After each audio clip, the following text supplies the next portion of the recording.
Evangelho de João, no capítulo 13, versos 34 e 35.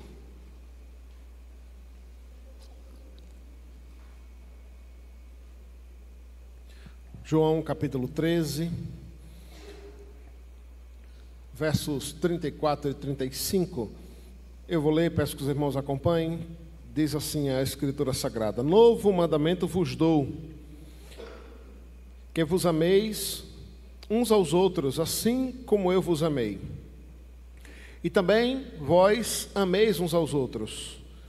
Nisto conhecerão todos que sois meus discípulos, se tiverdes amor uns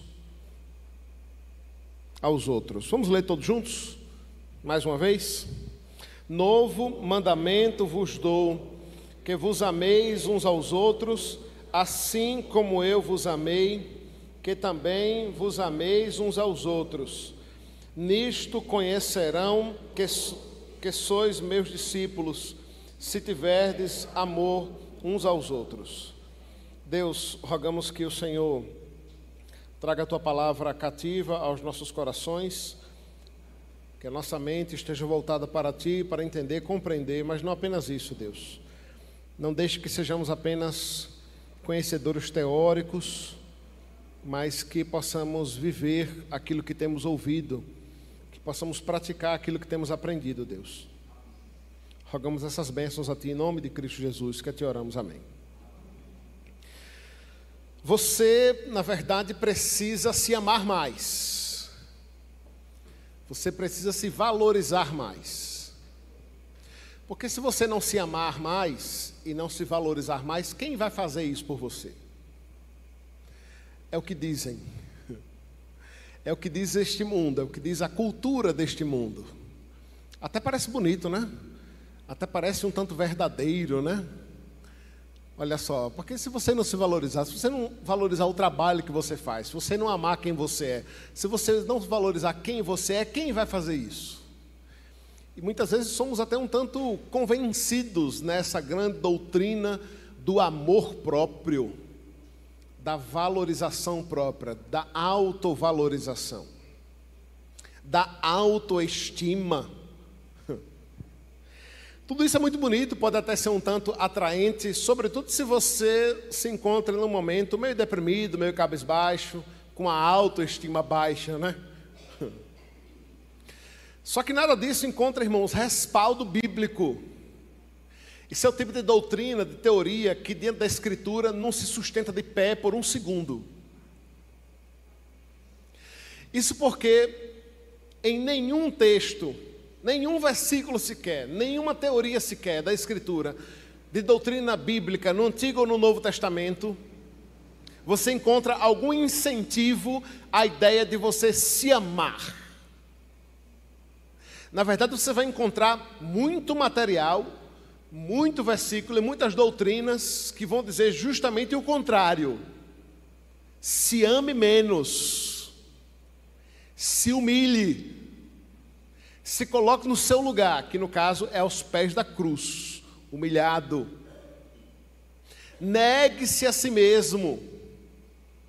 Considere o outro maior, superior, melhor. E quando Jesus foi instado, inquirido para resumir a lei, que pode ser resumida numa palavra que é amor, ele disse que esse amor deveria ser dedicado exclusivamente a Deus, sobre todas as coisas, com toda a nossa força, com todo o nosso entendimento, e ao próximo, e ao outro. E a ideia por trás disso é que não tem como você amar a si mesmo de modo exacerbado, de modo exagerado, não tem como você amar e valorizar a si mesmo e ao mesmo tempo amar ao próximo e amar a Deus. Na verdade, quanto mais você amar a você mesmo, mesmo sem admitir, mesmo sem perceber, você estará amando menos ao Senhor e amando menos ao próximo. Na verdade, irmãos, o que nós precisamos mais ouvir nos dias atuais, diante do curso que anda este mundo e a nossa cultura, de autovalorização, de autopromoção e de amor próprio. É justamente o contrário. Porque o amor próprio, irmãos, esconde, mascara, sobretudo por trás de olhos cegos que não quer ver, uma doutrina, uma sociedade e uma comunidade carregada de egoísmo, de autoidolatria, de desavenças, de divisão, de disputas. Um ambiente onde, em primeiro lugar, está eu, e depois o outro. Isso invade, irmão, isso invade as nossas igrejas. Isso é o motivo das intrigas relacionais dentro das nossas comunidades. Isso é o motivo pelo qual casamentos e famílias estão em crise. Porque primeiro você precisa se amar, primeiro você precisa se valorizar, primeiro você precisa olhar para si mesmo. Primeiro você precisa cuidar de si. Aí quando a gente olha para o nosso maior exemplo, que foi Cristo, rapaz, a gente não vê nada disso. Muito pelo contrário, ele em vários momentos, por meio de suas palavras, deixou claro que ele não veio aqui para se amar. Ele não veio aqui para se valorizar. Aliás, se teve uma coisa que ele não fez por si mesmo, foi essa autopromoção, né? Essa autovalorização, esse amor próprio. Por mais que ele saiba que ele fez tudo para a sua própria glória, por meio de suas palavras e ações e atitudes, ele deixou claro que ele esteve aqui para servir, para se doar, para amar. E esse texto registrado por João é apenas das dezenas de vezes que Jesus se volta para falar sobre esse tema central no Evangelho, que é o amor. Aqui, mais especificamente, num contexto onde ele estava prestes a ser entregue às autoridades, né? Para ser torturado, julgado injustamente, morto injustamente em nosso favor, justamente numa demonstração maior, numa representação máxima do que é o amor. O amor pode ser representado por meio da cruz, irmãos, por meio do sangue, por meio do sacrifício de Cristo por nós na cruz do Calvário. Ainda falando sobre o contexto aqui, os versículos anteriores, Jesus está dizendo aos discípulos que, olha, o tempo está cumprido, o tempo está próximo. O plano eterno de Deus de salvação está se concretizando. É nesse contexto que ele diz, olha, então eu vos dou um mandamento novo. Amem uns aos outros, como eu vos amei. E nisso conhecerão que de fato, de verdade, vocês são meus verdadeiros discípulos. Todo verdadeiro discípulo de Cristo, irmão, deve amar os seus irmãos com o mesmo amor que Cristo nos amou. Pois esse amor é a principal evidência do discipulado cristão. Muita gente, diante da doutrina da eleição, né, ou diante da doutrina da predestinação, se pergunta, pastor, como é que eu posso saber se eu sou salvo ou não, né? A dúvida acerca da salvação é algo constante na cabeça e na mente de muitos crentes, né? Mas existem algumas evidências, algumas provas. Aqui nesse texto de João, por exemplo, João mostra que você quer saber se de fato você é um eleito, quer saber se você de fato é um crente, um discípulo de Cristo. Olhe para a sua prática de vida no que se refere ao amor. Nessa manhã eu quero falar sobre a marca do verdadeiro discípulo. A marca do verdadeiro discípulo. Ainda nesse contexto, irmãos, aqui no qual Jesus falou essas palavras, você precisa lembrar que nesse contexto de amor, o qual Jesus estava se referindo, o qual ele proferia não apenas com suas palavras, mas com suas ações, dentre os seus discípulos, os quais ele pregava, ele falava, estava dois que estavam presentes ali, que eu não sei se eu e você teríamos a maturidade, a sabedoria e o amor para conviver com eles como Cristo estava convivendo. Afinal de contas, Cristo estava falando sobre amor, sabendo que dentre eles já estava ali, né, prestes a se manifestar, estava um que um trairia, que o entregaria, que através de uma das manifestações mais carinhosas e amorosas que existe, que é o beijo, né? por meio desse beijo, Judas estava prestes a entregar o Senhor Jesus, de modo cruel, injusto, covarde, mesmo tendo convivido com ele por 3 anos, e estava lá Jesus falando sobre o amor. Dentre eles estava Pedro, aquele que se colocava para morrer se preciso fosse por Jesus, mas que estava prestes a negá-lo, insistentemente inclusive. É nesse contexto que Jesus traz algumas lições para nós. E ele começa dizendo que nos dá um novo mandamento. Novo mandamento vos dou, que ameis uns aos outros. Mas não é preciso você ter grande experiência na fé e grande tempo de evangelho para achar isso aqui meio estranho a princípio. Como assim? Novo mandamento. Que ameis uns aos outros, novo mandamento. Cadê a parte do novo? Como assim novo? Não é de novo. Jesus já havia falado sobre o amor várias outras vezes. Inclusive, no texto que eu citei de Mateus, resumindo a própria lei, quando inquirido pelos escribas e fariseus, em Mateus capítulo 22, verso 37 ao 40, ele diz: amarás o Senhor teu Deus de todo o teu coração, de toda a tua alma e de todo o teu entendimento. Este é o grande primeiro mandamento. E o segundo semelhante a este é: amarás o teu próximo como a ti mesmo. Desses 2 mandamentos dependem toda a lei e os profetas. Então, em que sentido isso era um novo mandamento? Como assim a ordem de amar era uma nova ação? O que Jesus introduz aqui de novo, irmãos, ou que ele quer enfatizar, não é a ordenança em si de amar. Porque o amor enquanto lei já estava presente nas leis judaicas. Vocês conseguem compreender isso? Eu vou repetir: o amor enquanto lei. Lei. Mas, por exemplo, existem leis que dizem que você, enquanto pai, enquanto mãe, é responsável pelo seu filho e deve cuidar dele, deve zelar pela segurança dele. Por exemplo, se você acidentalmente, por mais que acidentalmente seja, deixar seu filho sozinho em casa ou num carro e acontecer algo com ele, você vai ser responsabilizado criminalmente por isso. Você sabe disso, né?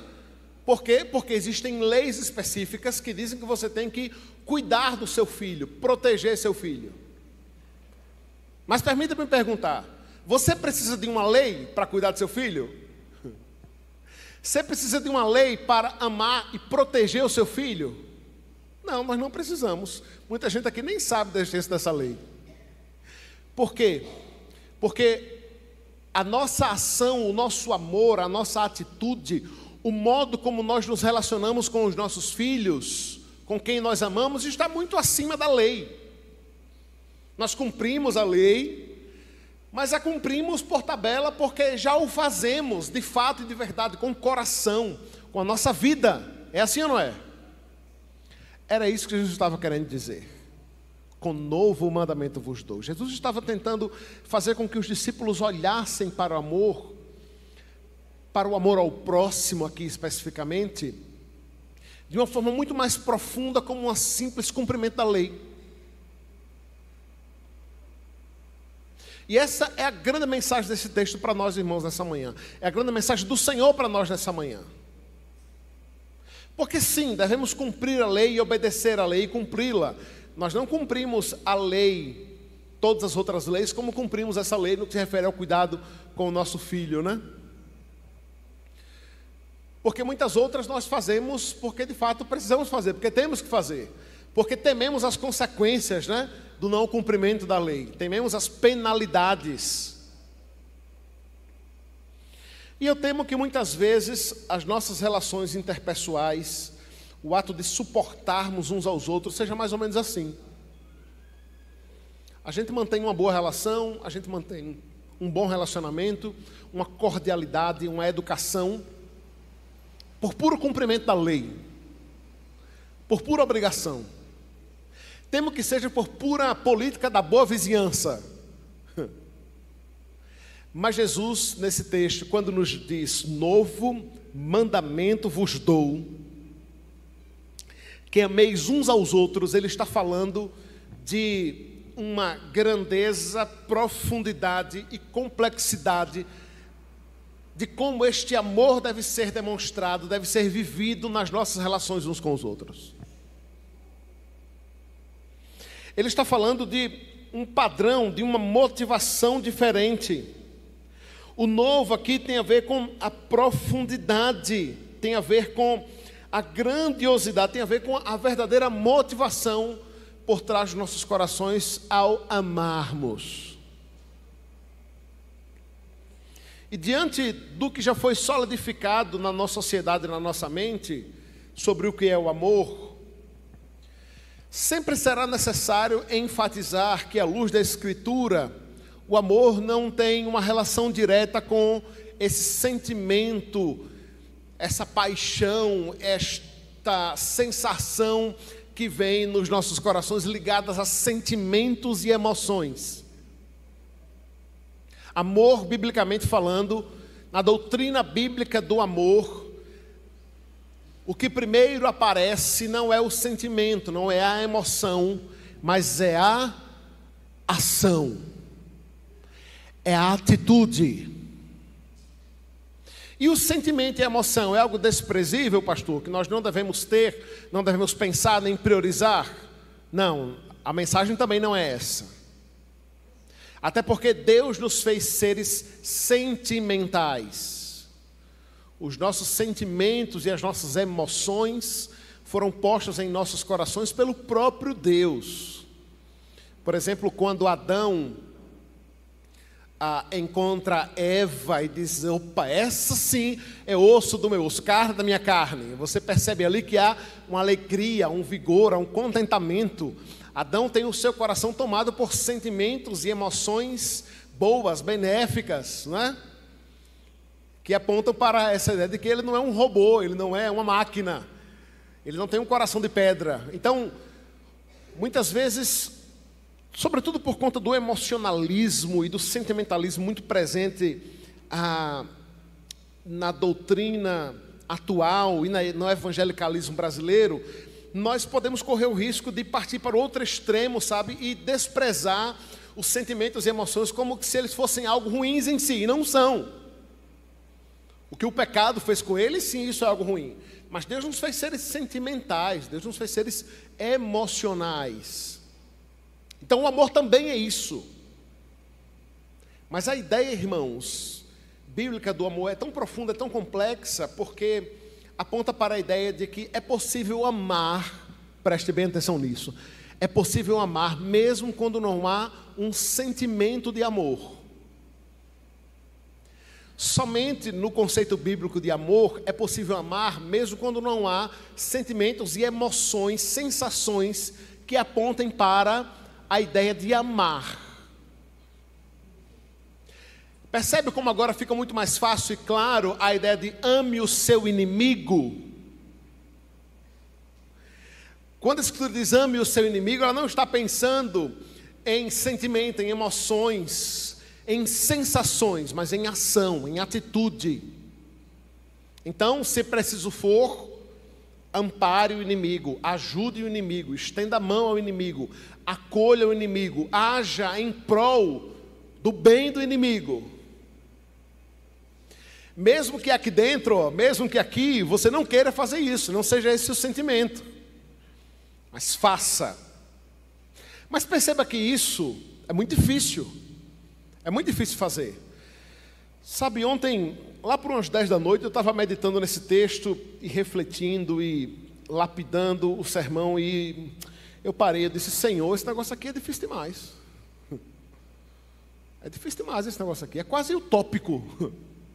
É quase surreal isso aqui. E é mesmo, porque na verdade sabe o quê? É sobrenatural. É espiritual. É esse o nível, é esse o padrão, é essa régua do Senhor Jesus, quando diz: novo mandamento vos dou. É muito mais que um cumprimento de uma lei, é muito mais que uma mera obrigação nas nossas relações interpessoais. Então, em primeiro lugar, ele nos dá aqui um novo mandamento que tem a ver com essa profundidade tem a ver com essa intencionalidade, tem a ver com a motivação do nosso coração, com a forma como nós iremos viver e demonstrar este amor. Até trata-se de uma redundância, né? Falar, demonstrar esse amor, porque biblicamente falando, o amor é demonstração, amor é ação. Mas em segundo lugar, aí na parte B do verso 34, o texto também nos dá então um modelo de amor, nos dá um modelo, um padrão. Nós somos muito carentes, de um modo geral, de exemplo, né? De exemplo. Quando a gente não entende uma coisa, por exemplo, que alguém está falando, a gente diz assim, dê um exemplo, não é? Quando a gente quer ilustrar algo para alguém, a gente sempre pega algo para comparar, não é isso? Quando você quer explicar algo a alguém, principalmente a uma criança, é muito comum nós fazemos isso com as crianças, né? A gente sempre tenta pegar um exemplo que não tenha relação um exemplo mais fácil, não é, de se entender, para explicar algo mais complexo, né? Então, o exemplo, o modelo, é uma forma de nós aprendermos, de estabelecermos um padrão, né? É como se recebêssemos um norte, uma bússola, um mapa, um destino, e aqui nós podemos seguir. Qual é o nosso modelo de amor? Não seja rápido em pensar que é Cristo, porque de fato é. Mas em que especificamente? Que característica do amor de Jesus nós podemos destacar para dizer, olha, eis uma palavra que representa o padrão bíblico de amor. Sabe que palavra é essa? Sacrifício. Sacrifício. Amor sacrificial. Amor sacrificial significa amor até a morte, se preciso for. Lembra quando eu disse que ontem eu estava conversando com Deus dizendo, Senhor, isso aqui é difícil demais. Irmão, se a gente parar para pensar, talvez você, enquanto esposa, não tenha disposição em morrer pelo seu marido. Talvez você, enquanto marido, não tenha disposição em morrer pela sua esposa. Talvez você não tenha disposição em morrer por um tio, uma tia sua. Infelizmente, eu temo que poucos de nós tenhamos disposição para morrer uns pelos outros. E por um estranho. E por um desconhecido. E pelo inimigo. E por quem você não gosta. E por aquele que você não sentiria falta se morresse hoje mesmo. É esse o nível de amor que o Senhor exige de nós. É esse o padrão, é essa a régua, é esse o modelo. Ele é o modelo. Ele morreu por todos. Indistintamente. O amor genuíno e profundo, constante, ele é autossacrificial. Consegue perceber como essa ideia de amor autossacrificial nada tem a ver e nada combina com essa ideia de se ame mais, se valorize mais, cuide-se mais. O padrão de amor, irmãos, é o padrão de amor de Cristo por nós. Esse amor sacrificial, paciente, perdoador, constante.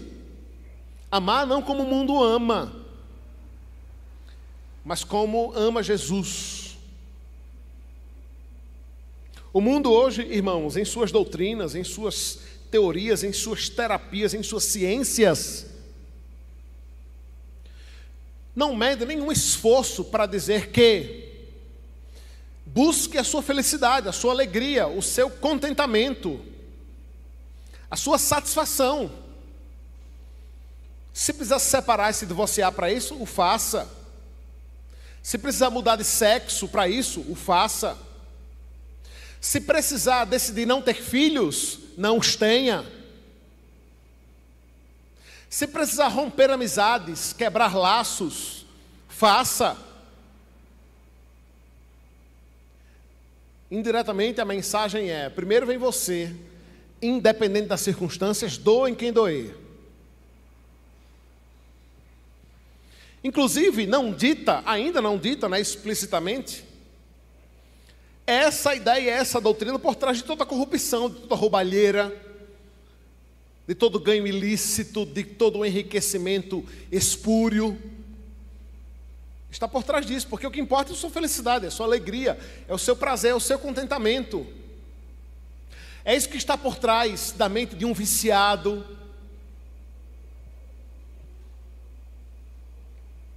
Mas quando a gente olha para a Escritura, para esse padrão de amor, para este mandamento novo que o Senhor Jesus nos dá, no que se refere à profundidade, à complexidade deste amor, sendo Ele mesmo o modelo, sendo Ele mesmo o padrão, nós vemos o que Jesus queria dizer com novo mandamento vos dou. Porque até então, irmãos, nenhum judeu, nenhum profeta, nenhum sacerdote havia dito: olha, ame, e ame até a morte. Ame como eu amei. Porque ninguém de fato era digno de dizer isso. Qualquer um que morresse, ou que se entregasse, ou que sofresse as consequências dos seus atos, dos seus pecados, estava cumprindo aquilo que de fato deveria acontecer. Mas Deus prova o seu amor para conosco, tendo Ele enviado o seu Filho, seu único Filho. Afinal de contas, todos nós somos filhos adotados. Seu único Filho para morrer, se entregar por nós. E quando Ele se tornou padrão, irmãos, quando Ele se tornou modelo, todas as nossas desculpas em amar caem por terra.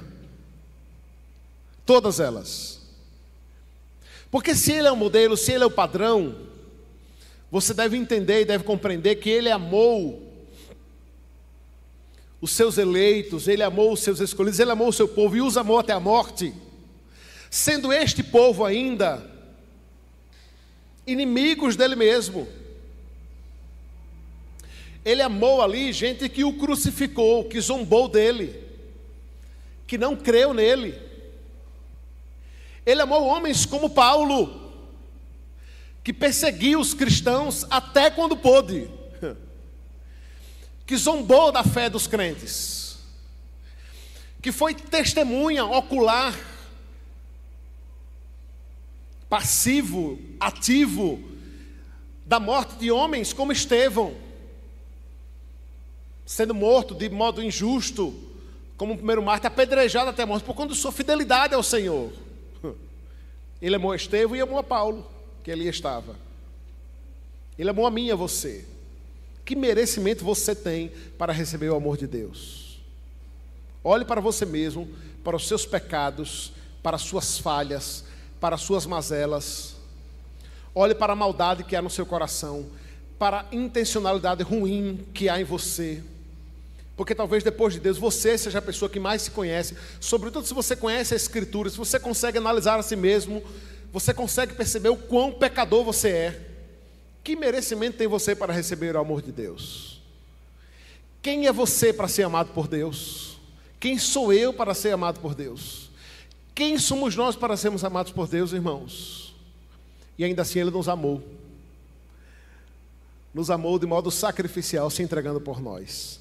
Quem somos nós para não amarmos da mesma forma, para não amarmos da mesma maneira? Na verdade, irmãos, amar desta forma, amar desta maneira, não é uma opção para nós. Não é uma opção para nós. Mas é a marca de que realmente, de que verdadeiramente somos filhos de Deus. O esforço constante e contínuo para amarmos dessa forma, nesse padrão, é a prova de que fomos salvos. É a certidão, é a garantia de que somos discípulos de Cristo. Que afirmação pesada de João, né? No verso 35.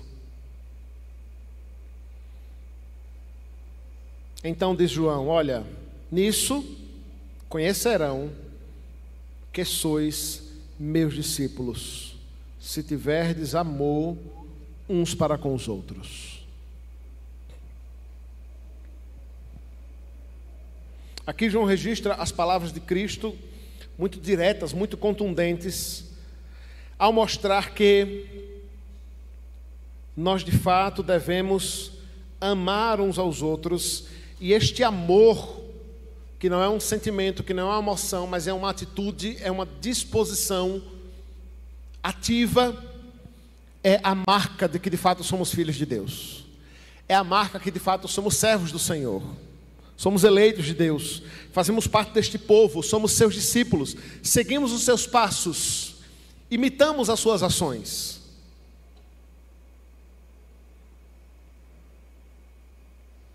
Assim, diante disso, diante deste padrão, é assim, é dessa forma que vão conhecer que vocês são meus discípulos, que vocês de fato são meus discípulos, se tiverdes amor uns para com os outros. João também, em sua epístola, lá no capítulo 4, versos 7 e 8, diz: amados, amemo-nos uns aos outros, porque o amor é de Deus, e todo aquele que ama é nascido de Deus e conhece a Deus. Quem não ama não conhece a Deus, porque Deus é amor. Como temos demonstrado e vivido este amor, irmãos? A começar da nossa casa, a começar do nosso lar. Como você, enquanto marido, enquanto esposo, enquanto chefe do seu lar, tem amado sua esposa? Para você especificamente, mais que um mandamento dado a todos enquanto discípulo, você recebe um reforço a mais, enquanto marido, enquanto esposo, deste amor sacrificial, tendo Cristo como modelo em prol da sua esposa, em prol dos seus filhos. Como você, enquanto esposa, tem amado o seu marido, a sua casa, o seu lar, o seu ofício, o seu chamado? Como tem sido esse amor entre nós, irmãos? Tem sido apenas um tema das canções que cantamos? Tem sido apenas um sentimento superficial e pueril, demonstrado através de bons abraços à porta da igreja? Imagina uma igreja que aparentemente você chega lá e todo mundo está sorrindo, todo mundo se abraça, todo mundo se ama, todo mundo se beija, todo mundo faz declarações, mas fica nisso, não passa daí. É como um marido romântico que entrega flores, chocolates e poesias para a esposa, mas à noite espanca ela, ou atrai. É só capa. Esse não é o amor bíblico. O amor cristão transcende essa superficialidade do conceito de amor deste mundo. Cristo é o padrão, Cristo é o modelo. Que Ele mesmo nos ajude a vivermos este amor, a praticarmos este amor e a exercermos este amor de fato e de verdade. Ó Deus, diante do Senhor aqui estamos para rogar, Deus, a Tua graça, a Tua bondade e a Tua misericórdia sobre nós. Que o Senhor, Deus, aplique a Tua palavra aos nossos corações e ajude-nos a viver de fato e de verdade aquilo que o Senhor mesmo tem nos ensinado por meio da Tua Escritura. Rogamos essas bênçãos a Ti, em nome de Cristo Jesus. Amém. Fiquemos de pé, irmãos, vamos receber a bênção do Senhor neste momento, encerrando este tempo de culto ao Senhor, que a Ele mesmo prestamos.